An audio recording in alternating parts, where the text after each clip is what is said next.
ಜ್ಞಾನಯೋಗಾಶ್ರಮದ ಸಿದ್ದೇಶ್ವರ ಸ್ವಾಮಿಗಳು. ಇವರು ಮೂವರು ನಮಗ ಆದರ್ಶ. ನನಗೆ ಮಠಕ್ಕಾದ ಮೇಲೆ ಮೊದಲು ಅನಿಸಿದ್ದು ಅಂದ್ರೆ 1,000 ಮಕ್ಕಳಿಗೆ ಒಂದು ಉಚಿತ ಪ್ರಸಾದ ನಿಲಯ ಮಾಡೋಣ ಅಂತ. ಅದು ಸಿದ್ಧಗಂಗಾ ಶ್ರೀಗಳು ಅದಕ್ಕೆ ಶಿಲಾನ್ಯಾಸ ಮಾಡಿದ್ರು. 1 ವರ್ಷದೊಳಗೆ ಅದಕ್ಕೆ ಕಟ್ಟಿದ್ವಿ. ಅವರೇ ಉದ್ಘಾಟನೆ ಮಾಡಿದ್ರು ಆ ವರ್ಷ. ಅದು 1 ವರ್ಷ 1,000 ಇದ್ದಿದ್ದು ಈಗ 5,000 ಮಕ್ಕಳು ಅಲ್ಲಿ ಓದ್ತಾರೆ. ಒಮ್ಮೆನಿಸ್ತು ವಿದ್ಯಾರ್ಥಿಗಳಿಗೆ ಇಲ್ಲಿ ರೆಡಿಯಾಗಿದೆ, ವಿದ್ಯಾರ್ಥಿನಿಯರಿಗೂ ಒಂದು ಮಾಡ್ಬೇಕಂತ ತಿಳ್ಕೊಂಡು ಕೋಳೂರು ಕಾಟ್ರಳ್ಳಿ ಹತ್ರ 48 ಎಕರೆ ಸ್ಥಳದಲ್ಲಿ, ಸುಮಾರು ಇಲ್ಲಿಂದ 11 ಕಿಲೋಮೀಟರ್ ದೂರ ಆಗ್ತದೆ, ಅಲ್ಲಿ ಸುಮಾರು 60 ಕೋಟಿ ರೂಪಾಯಿ ವೆಚ್ಚದಲ್ಲಿ ವಿದ್ಯಾರ್ಥಿನಿಯರಿಗಾಗಿ ಒಂದು ಉಚಿತವಾದ ರೆಸಿಡೆನ್ಷಿಯಲ್ ಸ್ಕೂಲ್ ಅಲ್ಲಿ ಪ್ರಾರಂಭ ಆಗ್ತದೆ ಈ ವರ್ಷದಿಂದ, ಜೂನ್ದಿಂದ. ಅದರ ಕಟ್ಟಡ, ಅದರ ಡೈನಿಂಗ್ ಹಾಲು ಬಹುಶಃ ನೀವು ಒಂದು IIT ಬಿಲ್ಡಿಂಗ್ ನೋಡ್ದಂಗೆ ಆಗ್ತದೆ. ಆ ಕಟ್ಟಡಕ್ಕೆ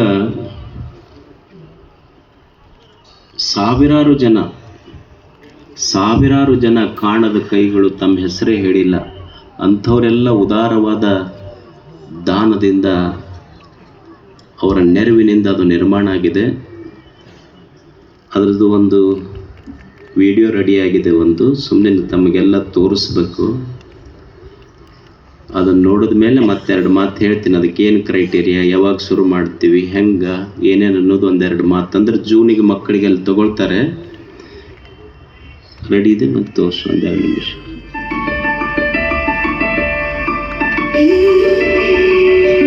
ಅನ್ನ, ಅಕ್ಷರ, ಅರಿವು, ಆರೋಗ್ಯ, ಆಧ್ಯಾತ್ಮ, ದಾಸೋಹದ ಕ್ಷೇತ್ರ ಶ್ರೀ ಗವಿಮಠ. ತಾವು ಪೂಜಿಸುವ ದೇವರ ಮಂದಿರದಲ್ಲಿ ದೀಪ ಹಚ್ಚುವುದಕ್ಕಿಂತ ದೀಪವೇ ಇಲ್ಲದ ಗುಡಿಸಲಿನ ಮಕ್ಕಳ ಎದೆಯಲ್ಲಿ ಅಕ್ಷರ ದೀಪ ಹಚ್ಚುವ ಕಾರ್ಯವೇ ಪೂಜೆ ಎಂದು ಅರಿತವರು ಶ್ರೀ ಮಠದ ಪೂಜ್ಯರು. ಈ ನಾಡಿನ ಮಕ್ಕಳ ಏಳಿಗೆಗಾಗಿ ಶಿಕ್ಷಣ ಸಂಸ್ಥೆ ಸ್ಥಾಪನೆಯ ಜೊತೆಗೆ ಮುಖ್ಯವಾಗಿ ಉಚಿತ ವಸತಿ ಹಾಗೂ ಪ್ರಸಾದ ನಿಲಯವನ್ನು ಸ್ಥಾಪಿಸಿ ಲಕ್ಷಾಂತರ ವಿದ್ಯಾರ್ಥಿಗಳ ವಿದ್ಯಾವಿಕಾಸಕ್ಕೆ ಶ್ರೀ ಗವಿಮಠವು ಆಶ್ರಯ ತಾಣವಾಗಿದೆ. 1951ರಲ್ಲಿ ಕೆಲವೇ ವಿದ್ಯಾರ್ಥಿಗಳಿಂದ ಪ್ರಾರಂಭಗೊಂಡ ಉಚಿತ ವಸತಿ ಹಾಗೂ ಪ್ರಸಾದ ನಿಲಯದಲ್ಲಿ ಇಂದು 5,000 ವಿದ್ಯಾರ್ಥಿಗಳು ತಮ್ಮ ಭವಿಷ್ಯವನ್ನು ಬೆಳಗಿಸಿಕೊಳ್ಳುತ್ತಿದ್ದಾರೆ.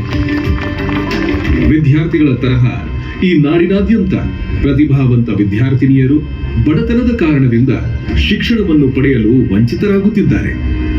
ಇದನ್ನರಿತ ಶ್ರೀ ಗವಿಮಠವು ಪದವಿ ಪೂರ್ವ ಶಿಕ್ಷಣದ ಜೊತೆಗೆ ವಿಜ್ಞಾನ ವಿಭಾಗದ ವಿದ್ಯಾರ್ಥಿನಿಯರಿಗೆ CET, NEET, JEE, NAT ಹಾಗೂ ಕಲಾ ವಿಭಾಗದ ವಿದ್ಯಾರ್ಥಿನಿಯರಿಗೆ ಕಾಂಪಿಟೇಟಿವ್ ಎಕ್ಸಾಮ್ಸ್ ಸ್ಪರ್ಧಾತ್ಮಕ ಪರೀಕ್ಷೆಗಳಿಗೆ ಅವರನ್ನು ತರಬೇತಿಗೊಳಿಸಿ ಜೀವನವನ್ನು ರೂಪಿಸಿಕೊಳ್ಳುವ ಸಲುವಾಗಿ ಕೊಪ್ಪಳ ನಗರದಿಂದ 11 ಕಿಲೋಮೀಟರ್ ದೂರದಲ್ಲಿರುವ ಕೋಳೂರು ಕಾಟ್ರಳ್ಳಿ ಸಮೀಪದ 48 ಎಕರೆ ಪ್ರದೇಶದಲ್ಲಿ ಒಟ್ಟು 1,500 ವಿದ್ಯಾರ್ಥಿನಿಯರಿಗಾಗಿ ಶ್ರೀ ಗವಿಸಿದ್ದೇಶ್ವರ ಗುರುಕುಲ ವಿದ್ಯಾರ್ಥಿನಿಯರ ಪದವಿ ಪೂರ್ವ ವಸತಿ ಕಾಲೇಜ್ ಕಟ್ಟಡವು ಪೂರ್ಣಗೊಂಡಿದೆ.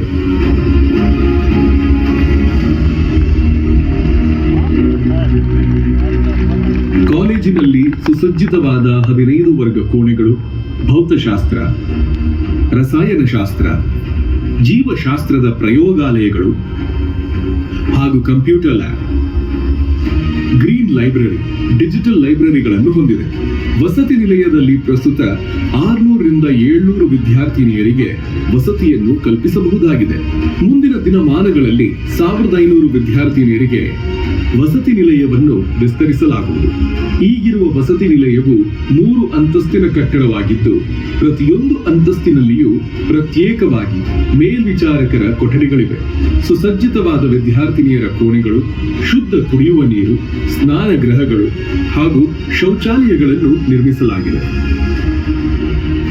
ದಾಸೋಹ ಭವನವು ಆಧುನಿಕ ಸೌಲಭ್ಯಗಳನ್ನುಳ್ಳ ಅಡುಗೆ ಮನೆಯನ್ನು ಹೊಂದಿದೆ ಹಾಗೂ ಏಕಕಾಲಕ್ಕೆ 1,500 ವಿದ್ಯಾರ್ಥಿನಿಯರು ಭೋಜನ ಮಾಡಬಹುದು. 5,000 ವಿದ್ಯಾರ್ಥಿನಿಯರು ಕೂಡುವಂತಹ ಸಭಾಂಗಣವನ್ನು ಹೊಂದಿದೆ. ಇದಲ್ಲದೆ 6 ಎಕರೆ ಅಥ್ಲೆಟಿಕ್ ಪ್ಲೇಗ್ರೌಂಡ್ ಇದೆ. ವಿಶೇಷವಾಗಿ ಮಿಯಾವಾಕಿ ಮಾದರಿಯಲ್ಲಿ 22,000 ಗಿಡಗಳನ್ನು ನೆಡಲಾಗಿದೆ. ಸುರಕ್ಷತೆಯ ದೃಷ್ಟಿಕೋನದಿಂದ ಫೈರ್ ಸೇಫ್ಟಿಯನ್ನು ಅಳವಡಿಸಲಾಗಿದೆ. ನೈರ್ಮಲ್ಯದ ಸಲುವಾಗಿ ಎಸ್ಟಿಪಿಯನ್ನು ಮಾಡಿಸಲಾಗಿದೆ. ಮನಸ್ಸನ್ನು ಶಾಂತಗೊಳಿಸುವ 2 ಎಕರೆಯ ವಿಸ್ತೀರ್ಣದ ಸುಂದರವಾದ ಕೆರೆ ಇದೆ. ಒಟ್ಟು 1,53,400 ಚದರ ಅಡಿಯಲ್ಲಿ ಗುರುಕುಲದ ಬೃಹತ್ ಕಟ್ಟಡಗಳು 60 ಕೋಟಿ ರೂಪಾಯಿ ವೆಚ್ಚದಲ್ಲಿ ನಿರ್ಮಾಣಗೊಂಡಿವೆ. ಇಂತಹ ಮಹತ್ ಕಾರ್ಯವನ್ನು ನೆರವೇರಿಸಲು ಅನೇಕ ಜನ ತಮ್ಮ ಹಣೆಯ ಬೆವರ ಹನಿಯಿಂದ ಬಂದ ಹಣವನ್ನು, ಸಾವಿರಾರು ಹೆಣ್ಣು ಮಕ್ಕಳ ಹಣೆಯ ಬರಹವನ್ನು ಬದಲಿಸಲು ಅವರ ಶ್ರಮದ ಸಂಪತ್ತನ್ನು ಉದಾರ ಹೃದಯವುಳ್ಳಂತಹ ಮಹಾದಾನಿಗಳು ಹಾಗೂ ಸಮಸ್ತ ಸದ್ಭಕ್ತ ವೃಂದದವರೆಲ್ಲ ಮುಕ್ತ ಮನಸ್ಸಿನಿಂದ ದಾನಗೈದ ಪ್ರತಿಫಲವೇ ಶ್ರೀ ಗವಿಸಿದ್ದೇಶ್ವರ ಗುರುಕುಲ ವಿದ್ಯಾರ್ಥಿನಿಯರ ಪದವಿ ಪೂರ್ವ ವಸತಿ ಕಾಲೇಜ್ ಆಗಿದೆ. ಇದನ್ನು 2026-27ನೇ ಶೈಕ್ಷಣಿಕ ವರ್ಷದಿಂದ ಪ್ರಾರಂಭಿಸಲಾಗುತ್ತಿದೆ ಎಂಬುದು ಈ ನಾಡಿನ ಹೆಮ್ಮೆಯ ವಿಷಯವಾಗಿದೆ. ವಿದ್ಯಾರ್ಥಿನಿಯರು ಈ ಅವಕಾಶವನ್ನು ಸದುಪಯೋಗಪಡಿಸಿಕೊಂಡು ಉತ್ತಮವಾದ ಭವಿಷ್ಯವನ್ನು ರೂಪಿಸಿಕೊಳ್ಳಬೇಕೆಂಬುದು ಶ್ರೀ ಕವಿಮಠದ ಸದಾಶಯವಾಗಿದೆ.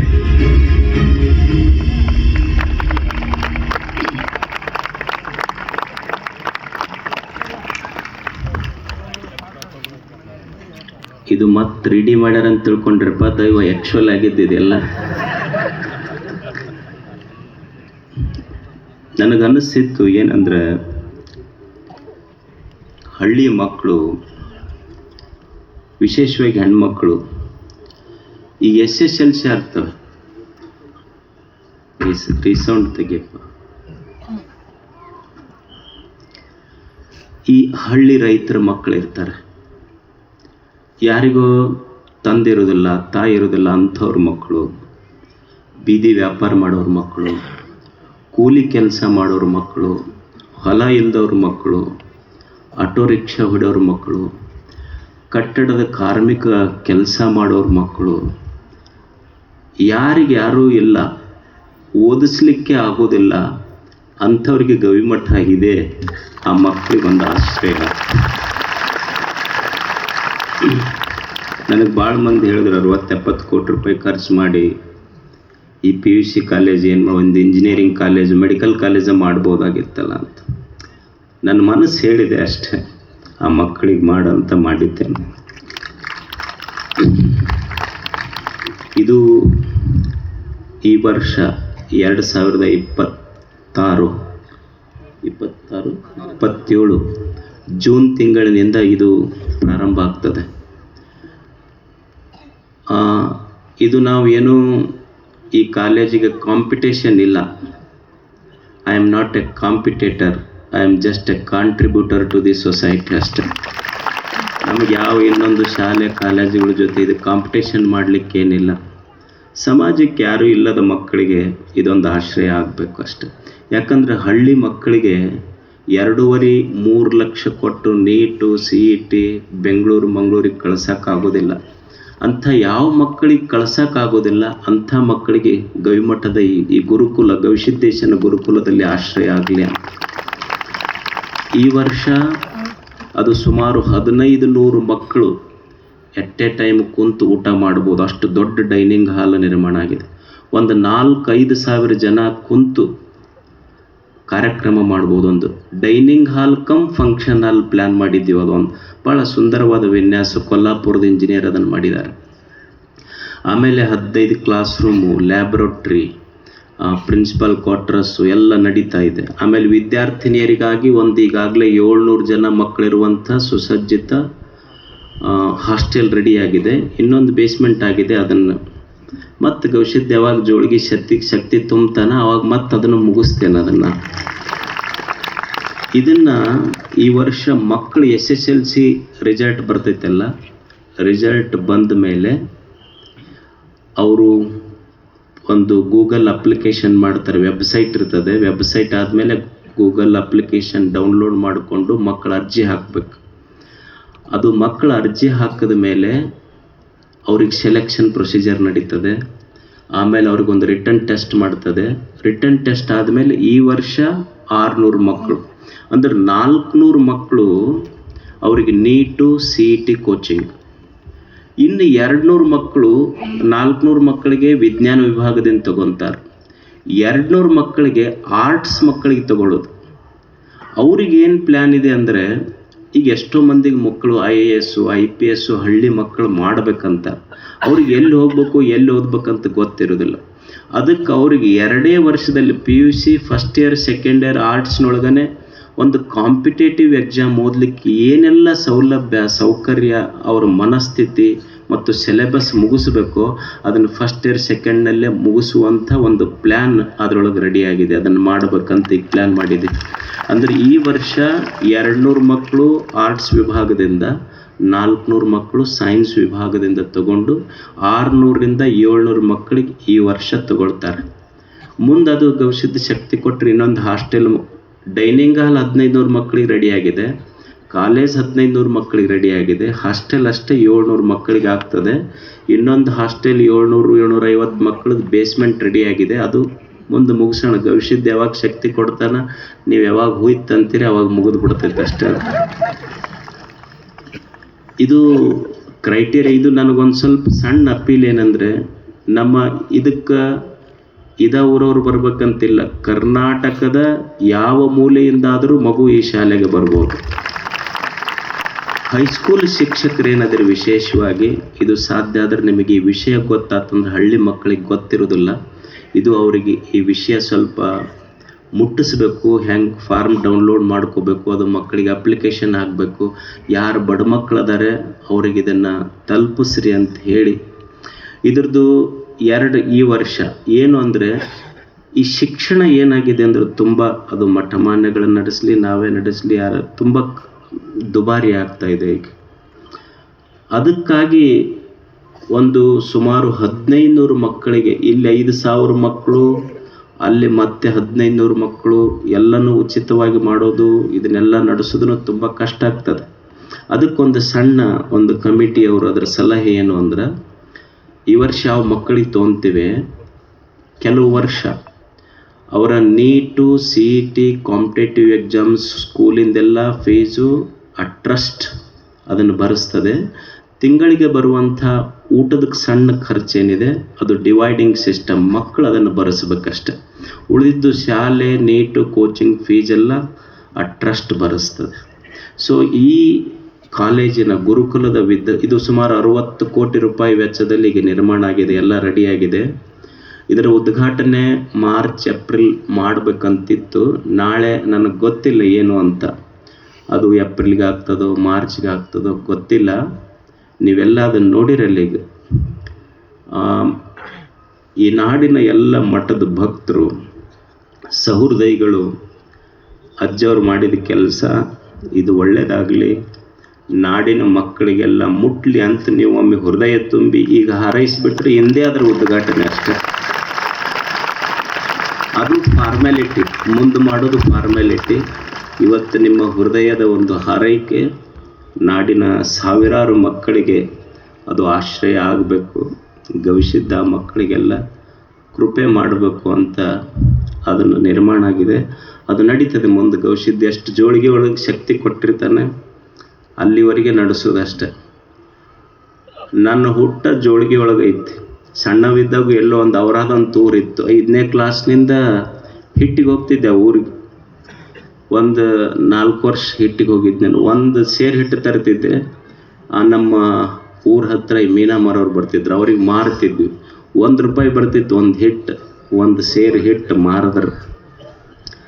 ಜೋಳಿಗೆಯ ಹಿಡಿದುಕೊಂಡೇ ಹುಟ್ಟಿದೆ, ಇಂದಿಗೂ ಜೋಳಿಗೆ ತಪ್ಪಿಲ್ಲ. ಜೋಳಿಗೆಯದೇನೂ ತಪ್ಪಿಲ್ಲ.